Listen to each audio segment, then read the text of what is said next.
દીકરી કહેવાય. મા બાપના દી વાળે એટલે ખરાબ દિવસો હોય એમાંથી સારા દિવસો લઈ આવે ને એનું નામ દીકરી કહેવાય. એનાથી 20-22 વર્ષની ઉંમર. હવે હું મારી દ્રષ્ટિએ એવું માનું છું કે આ પરણવાની ઉંમર છે. દીકરીના સગપણ નક્કી થાય. કદાચ બની શકે એ પોતાનું ગમતું પાત્ર ગોતે, પોતાની જ જ્ઞાતિનું. મારો એક પણ જાતનો વિરોધ નથી, પણ જ્યારે આંતર જ્ઞાતિય સિવાય જ્યારે બીજી જ્ઞાતિની અંદર જઈએ છીએ ને ત્યારે તકલીફ થાય છે. એ દીકરીના સગપણ નક્કી થાય. ભાવનગરનો તમે સુભાષનગરની અંદર 2023ની અંદર ફેબ્રુઆરીની અંદર એક કિસ્સો હતો. કદાચ આપના ધ્યાને આવ્યો હોય ન આવ્યો મને ખ્યાલ નથી. દીકરાના અને દીકરીના ભરવાડ સમાજની અંદર લગ્ન હતા. ઘરને આંગણે જાન આવી, એક બાજુ જાન આવે છે, એક બાજુ દીકરી તૈયાર થાય છે, બીજી બાજુ મામેરા વધાવાય છે. અને બને છે એવું કે ભરવાડ સમાજના ઝીણાભાઈની દીકરી હેતલબેન કે એમનું પ્રાણ પંખેડું ઉડી જાય છે. દુલ્હનના વેશની અંદર એ દીકરી સજ્જ થયેલી હતી અને દીકરીના એ સમયે ઓચિંતા ભગવાનના તેડા આવે છે, સ્વર્ગમાંથી વિમાન ઉતરે છે અને દીકરીનો જીવાત્મા છે લઈને ચાલ્યા જાય છે. ખબર પડે છે કે આવી કઈ અમંગળ ઘટના ઘટી ગઈ આ મંગળ જે વર્તાય છે એની વચ્ચે. ત્યારે તેમ છતાંય તે ઝીણાભાઈ ભરવાડે નક્કી કર્યું હતું કે જાન પાછી જાય ને એને અપશુકન કહેવાય. આ કાળિયા ઠાકરે જે કરવાનું હતું એ કરી દીધું, પણ હું દીકરીનો બાપ પ્રણ લઉં છું કે મારી બીજી દીકરી છે ને હું મંડપમાં બેસીને પરણાવું છું, પણ આ જાનને પાછી નહીં જવા દઉં. ત્યારે બીજી દીકરી છે એને ખાલી એટલું કીધું હતું કે બેટા બેનનું આવું થયું ને લગ્ન તારે કરવાના છે. ત્યારે દીકરી એવું નહોતું કીધું કે બાપુ મારે નથી પરણવું, આ પાત્ર મને નથી ગમતું, આ ઘર મને નથી ગમતું. મારો બાપ કે એ મારા માટે સર્વોપરી કહેવાય.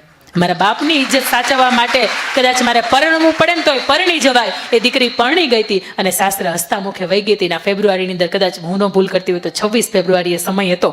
આ 26 ફેબ્રુઆરી 1 વર્ષ થશે. પણ જ્યારે ઘરની અંદર આવી કદાચ ઘટના બને કે ન બને, પણ મા બાપ આપણા માટે જે પાત્ર ગોતતા હોય ને એક વખત 1, 2, 3 વખત ટકોરો મારીને ગોતતા હોય. કારણ કે માતાઓને આજ સુધીમાં જેટલી વખત તાવડી લેવા ગઈ હોય તો એ તાવડી 15 રૂપિયાની માત્ર તાવડી હોય ને તો કોઈ દિવસ એને ટકોરા માર્યા વગર નથી લીધી. એટલા માટે કે અંદરથી મજબૂત છે કે નહીં ખબર પડે. આપણે ગોળો લેવા જઈએ ને દીકરીઓને આ વસ્તુ આદત નથી, ક્યારેય ખરીદી કરવા નથી ગયા એટલે નથી ખબર. પણ માતાઓ બહેનો જ્યારે ખરીદી કરવા જાય ને ત્યારે ટકોરો મારે. જીવનસાથી ગોતવાના હોય તેની અંદર ટકોરો ન મારે. એ ન ચેક કરે કે અહીંયા મારી દીકરી ખુશ રહેશે કે નહીં. પણ ખાસ એક મૃત્યુની શૈયા ઉપર એક પિતાશ્રી હતા અને એ પિતાશ્રીની પાસે એક જ વસ્તુ હતી કે એક પથ્થર હતો. અને એ દીકરી અને પિતાશ્રી બે રહેતા હતા. દીકરી જુવાન હતી 20-21 વર્ષની અને દીકરીને કહ્યું કે બેટા લે આ પથ્થર તારે વેચવાનો નથી અને આપણા ઘરની બહાર એક કરિયાણાની દુકાન છે, તું ત્યાં જઈને પૂછી આવજે આ પથ્થરની કેટલી તને કિંમત આપે. એટલે ત્યાં દીકરી જાય છે ને પૂછે છે. પેલો પથ્થરને એવું કહે છે કે 1000 રૂપિયા આવે, કદાચ દેખાવમાં થોડોક સારું લાગે છે એટલે દીકરી વેચતી નથી. ઘરે આવે છે અને પપ્પાને કહે છે પપ્પા પહેલા 1000 રૂપિયા કીધા. એટલે એના પપ્પા ફરીથી એમ કહે છે કે એનાથી તું આગળ જશે, એન્ટિક દુકાન છે, એન્ટિક વસ્તુઓની જૂની પૌરાણિક વસ્તુ રાખે છે, તું ત્યાં જઈને પૂછજે એને કે આની શું કિંમત આવે, પણ તારે વેચવાની નથી. દીકરી ત્યાં જાય છે ને પૂછે છે અને એને એવું કહે છે કે આના 10,000 રૂપિયા આવે. આ પથ્થર બહુ જૂનવાણી છે અને 10,000 રૂપિયા હું તને આપી શકું. દીકરીને એમ થાય છે કે આ તો ઓલો 1,000 આપતો હતો, આ તો 10,000 આપે છે. ઘરે આવે છે ને પપ્પાને કહે છે કે પપ્પાને તો 10,000 કીધા, હવે એને વેચી દેવો જોઈએ. એટલે એને પપ્પા કે નહીં બેટા હજી તારે ઝવેરી એક છે ને એની પાસે તારે જવા છે, ત્યાં જઈને તારે પૂછવાનું છે કે આની કિંમત કેટલી થાય. એટલે ઝવેરીની પાસે ગઈ એને એવું કીધું તો આફ્રિકાની ખીણમાંથી નીકળેલો રફ આટલો મોટો હીરો છે બેટા, આની કિંમત તો કરોડોની અંદર અંકાય. એટલે દીકરીની અંદરથી એવું થાય છે કે ઓહો ઓલો પહેલો તો 1000 રૂપિયા 10,000 રૂપિયા જ કહેતો હતો. ઘરે આવે છે મને બાકી મારા બાપુએ વેચવાની ના પાડી છે. ઘરે આવે છે અને એના પિતાશ્રીને કહે છે કે પિતાશ્રી આની તો કરોડો લાખોની અંદર એવું કીધું કે કિંમત કીધી. ત્યારે એના પિતાશ્રી એવું કહે છે કે બેટા તે 10,000 કે 1,000 એને પૈસા કીધા હતા તે એને નથી આપ્યો અને તું આપ કોને તો કે લાખો કરોડો જેણે કિંમત કીધી ને એને. બેટા હું પણ એવું ઈચ્છું છું તારું આ જાત, તારું આ ચરિત્ર, તારું આ જીવન છે ને મારા ગયા પછી એવા વ્યક્તિના હાથની અંદર સોંપજે કે જે તારી 1000 કે 10,000 નહીં તારી લાખો કે કરોડોની અંદર કિંમત કરે. તને લઈ ગયા પછી માત્ર રસોઈ કરવા માટે કે નોકરાણી તરીકે નહીં, તારા સ્વપ્નાઓ છે એને સાકાર કરવા માટે તું ઈચ્છ તો ભણવું છે તો ભણવા માટે તને જે સ્વતંત્રતા આપે ને એવા વ્યક્તિના હાથની અંદર તારું જીવન મૂકજે. અહીંયા દીકરીઓ બેઠી છે ને મારે એને કહેવું છે કે તમારું જીવન કદાચ જો તમે તમારી જાતે નક્કી કરો ને આંતર જ્ઞાતિની અંદર તોય કદાચ કોઈ સમાજનો વિરોધ ન હોય, કારણ કે આપણી જ જ્ઞાતિ હોય. એટલે નાનપણથી આપણે આ સમાજને ઓળખીએ છીએ. કદાચ એમાંથી કોઈ પાત્ર ગમી જાય અને મા બાપની મરજી એની અંદર લગ્ન થાય તો એ કંઈ ખોટું નથી, પણ જ્યારે જ્ઞાતિ બદલી જતી હોય ને ત્યારે બધું બદલી જતું હોય. જીવન, પહેરવેશ, ખાવાનું પીવાનું બધું સમગ્ર બદલી જતું હોય અને એની અંદર સેટ થવું ને બહુ અઘરી વાત હોય. અને એના પછી મારે તમને વાત કરવી છે કે દીકરીના સગપણ થયા એના પછી દીકરી સાસરે જાય છે, લગ્ન થાય છે. અને સાસરે એટલે સુમધુર ક્ષણ, એટલે દાંપત્ય જીવનની સુમધુર ક્ષણ, એટલે સીમંત સંસ્કાર આવે છે. સ્ત્રીને ગર્ભાવસ્થા રહે છે. અને માતા જીજાબાઈની મારે આપની સમક્ષ વાત મૂકવી છે ત્યારે કે એક સમય હતો કે જ્યારે દિલ્હીના બાદશાહ નાના નાના રજવાડાઓ ભેગા કરતા હતા અને એ સમયે એક નાનું એવું રજવાડું કે એની ઉપર હુમલો કરવામાં આવ્યો. એ હુમલો કર્યો અને એ રજવાડું હતું એ ચારે બાજુથી ઘેરી લેવામાં આવ્યું અને અંદરથી એક રાજા અને રાણીને સંદેશ મોકલવામાં આવ્યો કે અમે તમને ઘેરી લીધા છે અને તમારે હવે કોઈ પણ ક્ષણે હલવાનું નથી. ત્યારે રાજા અને રાણી એવું વિચારે છે કે આપણે અહીંથી ભાગી જઈએ, અહીંથી નીકળી જઈએ, આપણે અહીંયા ને અહીંયા રહેશું તો આ લોકો કદાચ આપણી ઉપર રાત્રે તો હુમલો કરી દેશે. એ રાજા ને રાણીનો હુકમના અનુસાર દરવાજા ખુલી ગયા અને પોતાના પગડધમ પગડધમ પગડધમ પગડધમ પોતાના ઘોડા હતા એ લઈને ત્યાંથી નીકળી ગયા. જેવા આગળ જાય આ બે ઘોડે સવાર અને પાછળ લાખોની બાદશાહની સેના ચાલી આવે. આગળથી બન્યું એવું કે આવું એક સાંકડું નાળું આવ્યું અને એ નાળાની વચ્ચે એક કાંટા ભરેલું એક ગાડું આવતું હતું. અને કાંટા ભરેલું ગાડું હતું એટલે તમે જોઈ શકો કે એક તો ગાડું એટલું ઊંચું હોય, એની માથે કાંટા ભર્યા હોય એટલે સાંકડા નાળાની વચ્ચે ઘોડો છે એ કૂદી ન શકે. ત્યારે એ જે સ્ત્રી પાત્ર એટલે માતા જીજાબાઈ હતી એણે એવું કીધું હતું કે તમે મને પરવાનગી આપતા હોય ને તો આ ઘોડો છે ને મારે હું કુદાવી દઉં, પણ અહીંયા મરી ન જવાય, અહીંયા મારવા ઊભું ન રહી જવાય, આપણે થોડોક અમુક પલ્લો કાપવો પડે.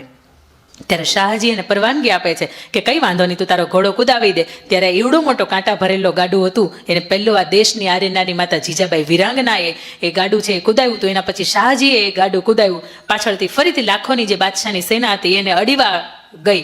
એને થોડીક અડી જાય એટલી જ વાર ત્યારે માતા જીજાબાઈ એવું કહે છે કે સાંભળો છો, શાહજીને એમના પતિને એવું કહે છે કે સાંભળો છો, એટલે કે હા, એટલે કે હવે મારાથી ઘોડા ઉપર નહીં બેસાય, તમે એમ કરો અહીંથી તમને માતાજીના સોગંદ તમે અહીંથી નીકળી જાઓ, પણ મારાથી હવે ઘોડા ઉપર નહીં બેસાય.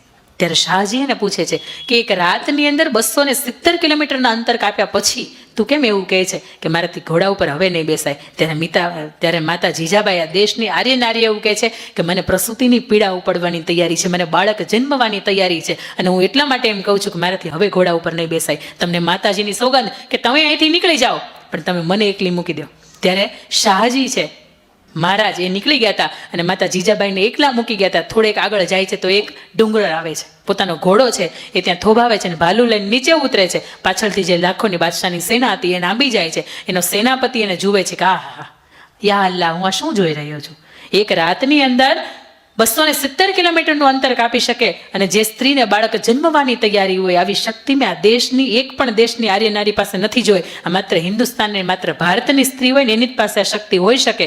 એના જેટલા પણ બધા સૈનિકો હોય એને એવું કહે છે કે આને જગ્યા આપણે આગળ કરી દેવામાં આવે કે જો આ દેશની સિંહણ છે અને જો આ વિફરશે ને તો આપણે કેટલાય હોમાઈ જશું. કદાચ લાખોની સેના પતી જાય ને તોય નક્કી નહીં.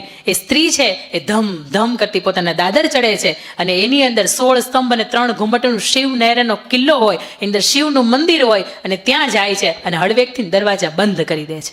થોડીક વાર થાય છે, બાળક રડવાનો અવાજ આવે છે, હુંહા હુંહા હુંહા. એટલે નીચેથી સેનાપતિ પૂછે છે, બેન કોણ જન્મ્યું છે, દીકરો કે દીકરી?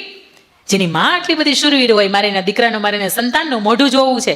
ત્યારે લોહીથી લથબથ સ્ત્રી શિવ મંદિરની અંદર પોતાના બાળકને જન્મ આપેલો સ્ત્રી એ સમય એવું બોલે છે કે તારો કાળ, તારો બાપ શિવાજી જન્મ્યો છે અને 18 વર્ષે જે દિવસે છાતીમાં તારું ભાલું ભોંકે ને તે દિવસે તારે એનું મોઢું જોવાય, ત્યાં સુધી તારે એનું મોઢું જોવાની પરવાનગી નથી. અને એ બે પર્વતોની વચ્ચે પોતાના દીકરાને કહેતી હતી કે બેટા આજ તારી માં છે ને એ તને ફૂલની પથારી કરી દે છે, પણ આવતા સમયની અંદર આ વિષ પૂજાળી માં છે ને એ તારી પથારી કરશે. અત્યારે તારે જેટલું રમવું હોય એટલું રમી લે, જેટલું ઊંઘવું હોય એટલું ઊંઘવી લે, પણ કાલ સવારમાં હિન્દુ સ્વરાજની રાષ્ટ્રની બચાવવું પડશે તો તારે જવું પડશે. અને અત્યારે તારે જેટલી પણ ઊંઘ આવતી હોય તો ભલે, અને તારે જેટલી મોજ કરવી હોય એટલી કરી લે, પણ કાલ સવારમાં તારે દેશ માટે હોમાઈ જવું પડે ને તો એ દેશ માટે તું તૈયાર રહેજે. અને ત્યારે ઝવેરચંદ મેઘાણી લખે છે કે આભમાં ઉગેલ ચાંદલો ને માતા જીજાબાઈને આવ્યા બાળ, બાલુડાને માતા ઈ ચોળે, ધણન અને ડુંગરા બોલે. આ ડુંગરા છે કઈ બોલતા નહોતા. અને એ સમય એટલે 19 ફેબ્રુઆરી 1630નો સમય હતો, રાત્રે 9:30 9:30 વાગ્યાનો સમય હતો. અને માતા જીજાબાઈ આટલી ખુમારીની સાથે પોતાના બાળકને જન્મ આપે છે. ત્યારે મારે કેવું છે કે સાસરી ગયેલી દીકરી હોય, આપણી સાસરે આવેલી વહુ હોય અને એના જીવનની અંદર એ 1-2 વર્ષની અંદર કોઈ નાના મોટા સંકટો આવે ને તો મા બાપ તરીકે એના જીવનની અંદર થોડીક દબાકીયા કહેવાય ને તો એ નહીં કરતા.